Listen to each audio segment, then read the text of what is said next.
से गुजरकर आप सतत रूप से आगे बढ़ी हैं। यानी वो कहते हैं गिरकर उठना, उठकर चलना, ये क्रम है संसार का। कर्मवीर को फर्क न पड़ता किसी जीत या हार का। तो उसने अपने जीवन में आत्मसात किया और अनेकों अनेकों लोगों के लिए आप प्रेरणा का काम कर रही हैं। और आज का दिन हमारी उसी मातृशक्ति के सपनों को नई उड़ान देने का दिन है, जो विपरीत परिस्थितियों में भी जिन्होंने हार नहीं मानी और अपने पैरों पर खड़े होने का संकल्प लेकर निरंतर आगे बढ़ी हैं। और मेरे लिए ये बहुत ही संतोष का विषय है कि आज मुझे मातृशक्ति को समर्पित मुख्यमंत्री एकल महिला स्वरोजगार योजना इसके द्वितीय चरण का शुभारंभ करने का अवसर यहाँ पर प्राप्त हो रहा है।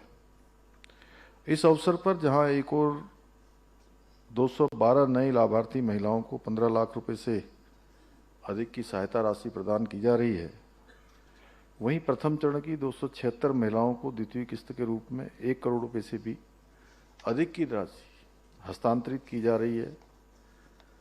और मुझे पूरा विश्वास है कि ये योजना हमारी एकल बहनों के जीवन में एक नई आशा की किरण बनकर उनकी खोई हुई मुस्कान लौटाने का काम करेगी, उनके जीवन को फिर से एक नई दिशा देने का काम करेगी, उनकी बहुत सहायता अपने पैरों पर खड़े होने पर करेगी। मैं आप सभी बहनों से कहना चाहता हूं कि किसी भी समाज और राष्ट्र की सबसे बड़ी ताकत मातृशक्ति होती है, महिलाएं होती हैं। क्योंकि जब कोई नारी सशक्त होती है, कोई महिला सशक्त होती है, तो वो अपने परिवार के साथ साथ समाज को और राष्ट्र को भी सशक्त बनाने का काम करती है, उनको दिशा देने का काम करती है। और आज की नारी तो अंतरिक्ष से लेकर देश की सीमाओं तक और रसोई से लेकर अपने खुद के अनेक प्रकार के व्यवसाय करके, नए नए उद्यम करके, एक से एक नवाचार करके, और मैं तो पूरे उत्तराखंड के अंदर जाता हूं तो मैं एक बात सच में मुझे बहुत मजबूती प्रदान करती है, मुझे मेरे अंदर भी एक बड़ा भरोसा पैदा करती है, विश्वास पैदा करती है। और मैं सच कहूं तो आत्मविश्वास थी मुझे भी अंदर से, जब मैं अपनी बहनों के द्वारा पूरे राज्य के अंदर जो उनके उत्पाद बनते हैं, कोई सिलाई के उत्पाद जैसे आप बना रही हैं, आप ही लोग हैं वो भी, जब वो कोई अच्छे उत्पाद बनाती हैं, कोई सिलाई के क्षेत्र में, कोई बुनाई के क्षेत्र में, कोई हस्तशिल्प के क्षेत्र में, कोई अच्छा खाने का सामान, कुछ महिलाएं हमारी देव स्थानों पर चार धाम यात्रा में प्रसाद बनाने का काम, अचार बनाने का काम, नमकीन बनाने का काम, बिस्कुट बनाने का काम, हमारे ये जो मोटा अनाज है मड़वे के बिस्कुट बनाने का काम, उससे अनेक प्रकार के अलग अलग प्रकार के उत्पाद बनाने का काम करती है।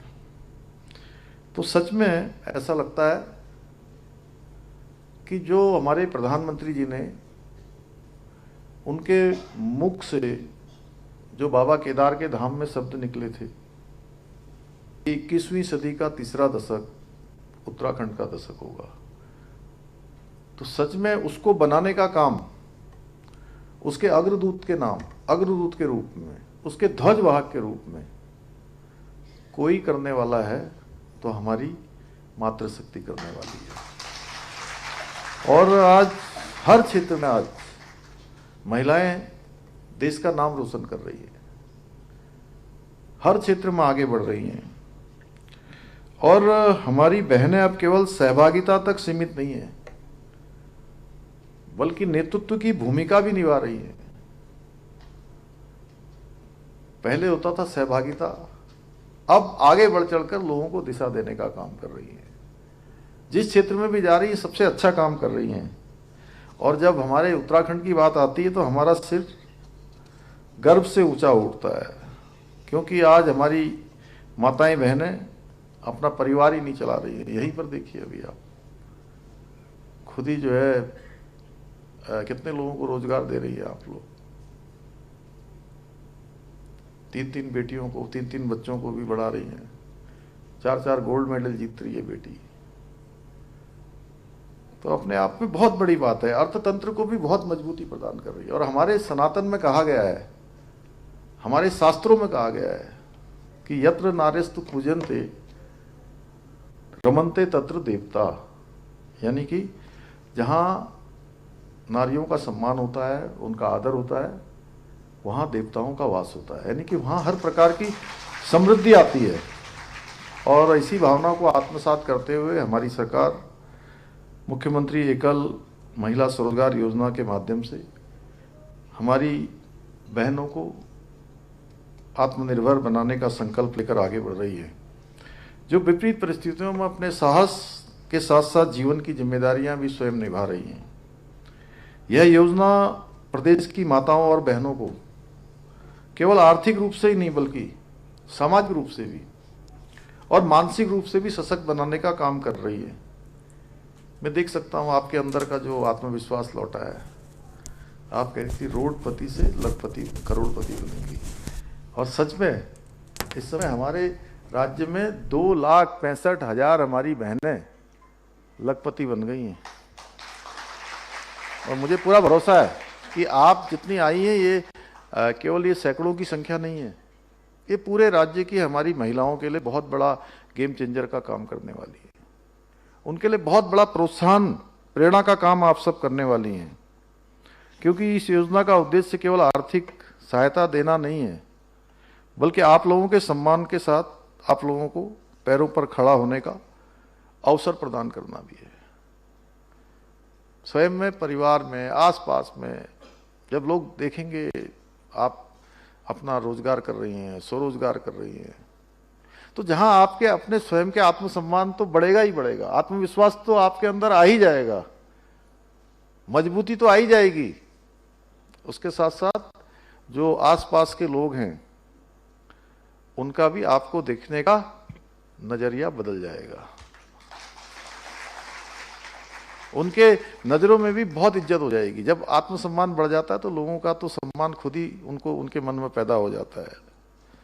और इस योजना के अंतर्गत महिलाओं को उनकी रुचि और आवश्यकता के अनुसार स्वरोजगार या व्यवसाय समर्पित करने के लिए अधिकतम 2 लाख रुपए तक की परियोजना स्वीकृत की जाती है, जिसमें 75% राशि हमारी सरकार सब्सिडी के रूप में प्रदान करती है। इस योजना में हमने केवल विधवा, परित्यक्ता, तलाकशुदा महिलाओं को ही नहीं बल्कि एसिड अटैक पीड़िताओं को, आपराधिक घटनाओं से प्रभावित बेटियों को तथा ट्रांसजेंडर को भी शामिल किया गया है। और हमारा स्पष्ट मानना है कि इन सभी महिलाओं को किसी की अनुभूति की आवश्यकता नहीं है, बल्कि ये सभी अपने साहस से, संघर्ष से और आत्मसम्मान की आप सभी जीवंत मिसाल हैं। बहनों, आज आदरणीय प्रधानमंत्री श्री नरेंद्र मोदी जी के नारी तू नारायणी के मंत्र को आत्मसात करते हुए मातृशक्ति के सम्मान, सुरक्षा और सशक्तिकरण के लिए निरंतर कार्य किए जा रहे हैं। चाहे संसद और विधानसभाओं में महिलाओं को 30% का आरक्षण देने का ऐतिहासिक निर्णय हो, बेटी बचाओ बेटी पढ़ाओ अभियान के माध्यम से बेटियों की शिक्षा और सुरक्षा को नई दिशा देना हो, उज्ज्वला योजना के जरिए करोड़ों माताओं बहनों को धुएं से मुक्ति दिलानी हो। भूल तो नहीं गए ना अभी बहुत सालों पहले जो है किस प्रकार से, जब तक ये उज्ज्वला योजना नहीं आई थी तो कैसे धुआं आँखों को खराब कर देता था, फेफड़े खराब कर देता था, कितनी परेशानी होती थी। प्रधानमंत्री जी उज्ज्वला योजना लेकर आए और हमने तो देखा कि जब हम छोटे थे कि जो मेंबर ऑफ पार्लियामेंट होते थे, संसद के सदस्य, लोकसभा के या राज्यसभा के, उनको एक कोटा मिलता था एक कोटा मिलता था कि एक सांसद को 10 लोगों को जो है गैस कनेक्शन देने की छूट होगी, उसके कोटे से जो है खरीदा जाता था। और प्रधानमंत्री मोदी जी ने हर घर तक, हर बहन के लिए, हर माँ के लिए उज्ज्वला का कनेक्शन पहुंचा दिया, हर किसी को धुएं से मुक्ति दिला दी। महिलाओं के लिए करोड़ों शौचालय का निर्माण करना हो। पहले कितनी परेशानी होती थी, मैंने तो स्वयं देखा है, क्योंकि मैं गांव में रहा हूं। एक सामान्य से सामान्य स्थिति परिस्थितियों का एहसास मुझे है कि प्रातःकाल या तो उनको शौच इत्यादि के लिए जाना होता था, या फिर अगर दिन में कभी पेट भी खराब हो जाए तो शाम का इंतजार करना पड़ता था। इतनी कठिन परिस्थितियां थी।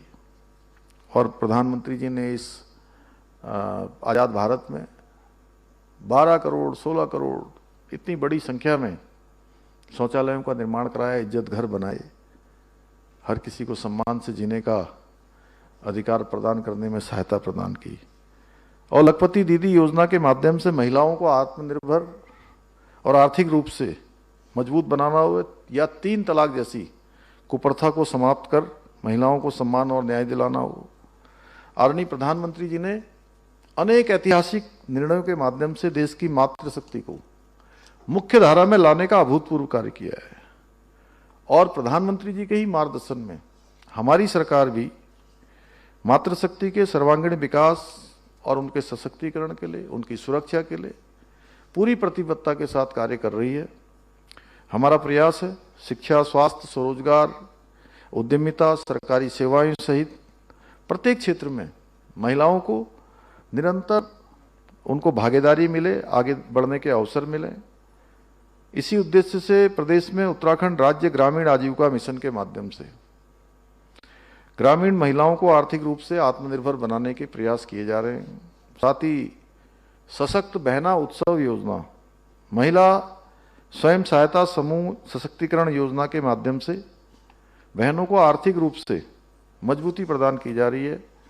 इसके अलावा मुख्यमंत्री उद्यमशाला योजना के अंतर्गत, अब ये उद्यमशाला क्या होता है आप लोगों को जानकारी कुछ को होगी, शायद कुछ को नहीं होगी। तो मैं रेखा जी एक बार ये भी आप लोगों से चाहूँगा कि ये जो हमारी जो इस प्रकार की योजनाएं चल रही हैं उसकी जानकारी के लिए कुछ कैंप इत्यादि लगाए जाएं, कहीं पर उन्हीं के आसपास लगा दिए जाएं, या वहाँ पर कुछ ऐसी लाभार्थी योजना बना के जैसे उनको योजना का लाभ भी दिया जाए, और कुछ दिन भर का ऐसा सेमिनार भी किया जाए कि जिससे कि कई सारी जो योजनाएं हमारी चल रही है जो महिलाओं के लिए ही बनी है उनको उसकी जानकारी पहुंच जाए तो वो और अधिक लाभ ले सकती हैं। जैसे मुख्यमंत्री उद्यमशाला योजना है, तो ये पहले हमारा जैसे एक हवालबाग में सेंटर चलता है, कोटद्वार में चलता है, पहले इंक्यूबेटर बोलते थे उसको, जहाँ ट्रेनिंग दी जाती है। तो वो इंक्यूबेटर को बहुत लोग, कम लोग समझते थे, तो मैंने उसकी समीक्षा बैठक में कहा कि इसका नाम जो है बदल दीजिए। तो मुख्यमंत्री उद्यमशाला उसका नाम रखा कि उद्यम करने की शाला, उसको प्रशिक्षण देने का उस उद्यमशाला से काम होगा। वहाँ